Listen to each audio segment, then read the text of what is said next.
Hi hello ಎಲ್ರಿಗೂ ನಮಸ್ಕಾರ. ನಾನು ನಿಮ್ಮ ಗೌರೀಶ್ ಮಾತಾಡ್ತಾ ಇದ್ದೀನಿ. ಸ್ನೇಹಿತರೆ, ರಾಜ್ಯದಲ್ಲಿ ಬರೋಬ್ಬರಿ 23,19,000 ಒಂದು ಪಿಂಚಣಿ ಪಡ್ಕೊಳ್ತಾ ಇರ್ತಕ್ಕಂಥವ್ರು ರಿಜೆಕ್ಟ್ ಆಗಿರ್ತಕ್ಕಂಥ ಒಂದು ಸುದ್ದಿ ಬರ್ತಾ ಇರ್ತಕ್ಕಂಥದ್ದು. ಸೊ ಸ್ನೇಹಿತರೆ, ಏನು ವಯಸ್ಸಾದ ನಂತರ ಅಂದ್ರೆ 60 ವರ್ಷ ನಂತರ ಮತ್ತೆ 65 ವರ್ಷ ನಂತರ ಎರಡು ಯೋಜನೆಗಳಿಗೆ ಸಾಮಾನ್ಯವಾಗಿ ನಾವು ಅಪ್ಲೈನ ಮಾಡ್ಕೊಳ್ತಾ ಇದ್ವಿ. ಈ ಒಂದು ಯೋಜನೆಗಳ ಮುಖಾಂತರ ಪ್ರತಿ ತಿಂಗಳು ಸಹ ನಾವು ಪಿಂಚಣಿಯನ್ನ ಪಡ್ಕೊಳ್ತಾ ಇದ್ವಿ, ಅಂದ್ರೆ ವಯಸ್ಸಾಗಿರ್ತಕ್ಕಂಥವ್ರು.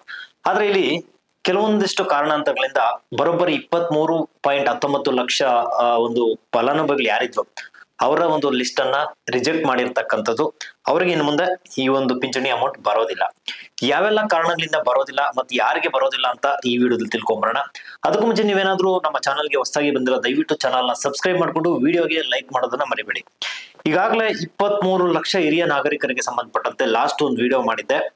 ಅದರಲ್ಲೂ ಸಹ ನಾನು ಅದನ್ನೇ ಹೇಳಿದ್ದು, ಹತ್ತಿರದಲ್ಲೇ ರಿಜೆಕ್ಟ್ ಆಗುವಂತ ಚಾನ್ಸಸ್ ಇರುತ್ತೆ ಅಂತ ಹೇಳಿದ್ದೆ. ಈಗ ರಿಜೆಕ್ಟ್ ಆಗಿರ್ತಕ್ಕಂಥದ್ದು ಅಂದ್ರೆ ಕರ್ನಾಟಕ ರಾಜ್ಯ ಸರ್ಕಾರ 23.19 ಲಕ್ಷ ಹಿರಿಯ ನಾಗರಿಕರ ವೃದ್ಧಾಪ್ಯ ಪಿಂಚಣಿ ಮತ್ತೆ ಸಂಧ್ಯಾ ಸುರಕ್ಷಾ ಯೋಜನೆ ಅಡಿಯಲ್ಲಿ ಇವರನ್ನ ರಿಜೆಕ್ಟ್ ಮಾಡಿರ್ತಕ್ಕಂಥದ್ದು. ಇನ್ನು ಈ ಒಂದು ಯೋಜನೆಯಲ್ಲಿ ಏನೇನೆಲ್ಲ ಒಂದು ಫೇಕ್ ಡಾಕ್ಯುಮೆಂಟ್ ಸಬ್ಮಿಟ್ ಮಾಡಿರ್ತಕ್ಕಂಥದ್ದು, ಅಂದ್ರೆ ಕೆಲವೊಂದಿಷ್ಟು ಏಜ್ ಅನ್ನ ಸುಳ್ಳು ಮಾಹಿತಿಯನ್ನ ಕೊಟ್ಟು ಸಬ್ಮಿಟ್ ಮಾಡಿರ್ತಕ್ಕಂಥದ್ದು ಇರ್ಬೋದು. ಕೆಲವೊಂದಿಷ್ಟು ಟೆಕ್ನಿಕಲ್ ಪ್ರಾಬ್ಲಮ್ ಇಂದ ಸಹ ರಿಜೆಕ್ಟ್ ಆಗಿರ್ತಕ್ಕಂಥದ್ದು ಇರಬಹುದು. ಇನ್ನು ಈ ಒಂದು ಯೋಜನೆಯಡಿ ಆರ್ಥಿಕವಾಗಿ ವಯಸ್ಸಾದ ನಂತರ ಆರ್ಥಿಕವಾಗಿ ಸಹಾಯ ಮಾಡುವಂತಹ ಒಂದು ಉದ್ದೇಶದಿಂದ ರಾಜ್ಯ ಸರ್ಕಾರ ಈ ಒಂದು ಯೋಜನೆಯನ್ನ ಜಾರಿಗೆ ತಂದಿರ್ತಕ್ಕಂಥದ್ದು. ಇಲ್ಲಿ ಕೇಂದ್ರ ಸರ್ಕಾರವು ಸಹ ತಂದಿರ್ತಕ್ಕಂಥದ್ದು ಸಾಕಷ್ಟು ಯೋಜನೆಗಳಿದ್ದಾವೆ. ಇಲ್ಲಿ ಬಹಳ ಮುಖ್ಯವಾಗಿ ವೃದ್ಧಾಪ್ಯ ಪಿಂಚಣಿ ಯೋಜನೆ ಅಂತ ನಾವೇನ್ ಕರಿತೀವಿ, 60 ವರ್ಷ ಮೇಲ್ಪಟ್ಟಂತ ಒಂದು ವಯಸ್ಸಾದಂತವರನಿಗೆ ಸರ್ಕಾರದಿಂದ ಪ್ರತಿ ತಿಂಗಳು 800 ರೂಪಾಯಿ ಕೊಡುವಂತದ್ದು ಇದು ವೃದ್ಧಾಪ್ಯ ಪಿಂಚಣಿ ಯೋಜನೆ ಅಂತ ನಾವು ಕರಿತೀವಿ. ಇಲ್ಲಿ BPL ಕುಟುಂಬಗಳಿಗೆ ಮಾತ್ರ ಇದು ಆದ್ಯತೆಯನ್ನ ಇರ್ತಕ್ಕಂಥದ್ದು. ಇನ್ನು ಸಂಧ್ಯಾ ಸುರಕ್ಷಾ ಯೋಜನೆ ಅಂತ ನಾವೇನ್ ಕರಿತೀವಿ, 65 ವರ್ಷ ಮೇಲ್ಪಟ್ಟಂತವ್ರಿಗೆ ಕೊಡುವಂತದ್ದು. ಇಲ್ಲಿ ಪ್ರತಿ ತಿಂಗಳು ನಿಮ್ಗೆ 1,500 ರೂಪಾಯಿ ಅಮೌಂಟ್ ಅನ್ನ ಕೊಡಲಾಗುತ್ತೆ. ಇಲ್ಲಿ ಸಹ BPL ಕಾರ್ಡ್ ಹೊಂದಿರ್ತಕ್ಕಂಥ ಪ್ರತಿಯೊಬ್ರು ಸಹ ಅರ್ಹತೆಯನ್ನ ಪಡ್ಕೊಳ್ಬಹುದು.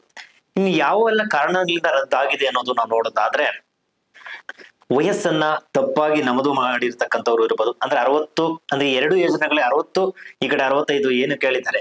ಇಲ್ಲಿ ಮಿಸ್ ಮ್ಯಾಚಿಂಗ್ ಅಥವಾ ಮಿಸ್ಟೇಕ್ ಏನಾದ್ರು ಆಗಿ ಅಥವಾ ನೀವು ತಪ್ಪು ಮಾಹಿತಿಯನ್ನ ಕೊಟ್ಟು ನೀವೇನಾದ್ರೂ ಪಿಂಚಣಿಯನ್ನು ಪಡ್ಕೊಂತ ಇದ್ರೆ ಅಂತವ್ರಿಗೆ ರಿಜೆಕ್ಟ್ ಆಗಿರ್ತಕ್ಕಂಥದ್ದು. ಸರ್ಕಾರಿ ನೌಕರಿ ಮಾಡಿ ನಿವೃತ್ತರಾಗಿರ್ತಕ್ಕಂಥವ್ರು, ಇನ್ನು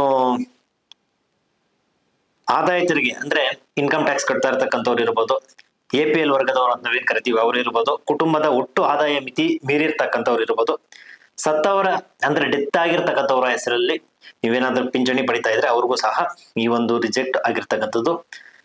ಇನ್ನು ಕೆಲವೊಂದು ಟೆಕ್ನಿಕಲ್ ಪ್ರಾಬ್ಲಮ್ ಸಹ ಮಿಸ್ಟೇಕ್ ಆಗಿ ನಿಮ್ಮ ಒಂದು ಪಿಂಚಣಿ ಒಂದು ಏನಿದೆ ಅದು ಸಹ ರಿಜೆಕ್ಟ್ ಆಗುವಂತ ಚಾನ್ಸಸ್ ಇರ್ತಕ್ಕಂಥದ್ದು.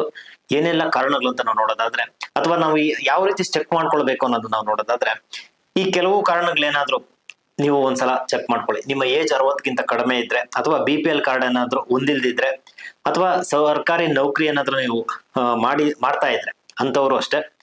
ನಿಮ್ಮ ಕುಟುಂಬದ ಆದಾಯ ಮಿತಿ ಏನಾದ್ರೂ ಒಂದಷ್ಟು ಮಿತಿ ಇರುತ್ತೆ, ಆದಾಯ ಮಿತಿ. ಸೊ ಇನ್ಕಮ್ ವಾರ್ಷಿಕವಾಗಿ ಇಷ್ಟು ಅಂತ ಇರುತ್ತೆ, ಅದಕ್ಕಿಂತ ಜಾಸ್ತಿ ಏನಾದ್ರೂ ಇದ್ರೆ ಅದಕ್ಕೂ ಸಹ ರಿಜೆಕ್ಟ್ ಆಗಿರ್ತಕ್ಕಂಥದ್ದು. ಇನ್ನು ನೀವು ಸೇವಾ ಸಿಂಧು ಪೋರ್ಟಲ್ ಮುಖಾಂತರ ಅಲ್ಲಿ ಲಾಗಿನ್ ಆಗಿ ನೀವು ನಿಮ್ಮ ಒಂದು ಸ್ಟೇಟಸ್ ಅನ್ನ ಚೆಕ್ ಮಾಡ್ಕೊಳ್ಬಹುದು, ಅಥವಾ ತಾಲೂಕು ಸಮಾಜ ಕಲ್ಯಾಣಾಧಿಕಾರಿ ಯಾರು ಬರ್ತಾರೆ ಅಲ್ಲಿ ನೀವು ಚೆಕ್ ಮಾಡ್ಕೊಳ್ಬಹುದು ಏನು ಪ್ರಾಬ್ಲಮ್ ಆಗಿದೆ ಅಂತ. ಇನ್ ಕೇಸ್ ಎಲ್ಲ ಕರೆಕ್ಟ್ ಆಗಿದ್ರೆ ನೀವು ಮತ್ತೆ ಅಪ್ಲೈ ಮಾಡೋದಕ್ಕೆ ಅವಕಾಶ ಇರುತ್ತೆ. ಅಲ್ಲಿ ಅಪ್ಲೈ ಮಾಡ್ಬೇಕಾದ್ರೆ ನಿಮ್ಮ ಆಧಾರ್ ಕಾರ್ಡ್ ಕೇಳ್ತಾರೆ, ನಿಮ್ಮ BPL ಕಾರ್ಡ್ ರೇಷನ್ ಕಾರ್ಡ್ ಇದೆ ಅದು ಕೇಳ್ತಾರೆ, ಮತ್ತೆ ಕುಟುಂಬದ ಆದಾಯ ಪ್ರಮಾಣ ಪತ್ರ ಕೇಳ್ತಾರೆ, bank details bank passbook xerox ಅನ್ನ ನೀವು ಕೊಡಬೇಕಾಗುತ್ತೆ. ಇಷ್ಟು ಡಾಕ್ಯುಮೆಂಟ್ಸ್ ಅನ್ನ ನೀವು ಸಮಾಜ ಕಲ್ಯಾಣ ಇಲಾಖೆಗೆ ತಗೊಂಡೋಗಿ ಅಪ್ಲೈ ಮಾಡಬಹುದು, ಅಥವಾ ಸೇವಾ ಸಿಂಧು ಪೋರ್ಟಲ್ ವೆಬ್ಸೈಟ್ ಮುಖಾಂತರ ನೀವು ಆನ್ಲೈನ್ ಮುಖಾಂತರ ಮತ್ತೆ ಅರ್ಜಿಯನ್ನ ಸಲ್ಲಿಕೆ ಮಾಡಬಹುದು. ಯಾರು ಪರ್ಫೆಕ್ಟ್ ಆಗಿರುತ್ತೆ ಡಾಕ್ಯುಮೆಂಟ್ಸ್ ಅಥವಾ ಏಜ್ ಕರೆಕ್ಟ್ ಆಗಿರುತ್ತೋ ಅವರು ಸಹ ಇದನ್ನ ಅಪ್ಲೈ ಮಾಡ್ಕೊಳ್ಬಹುದಾಗುತ್ತೆ.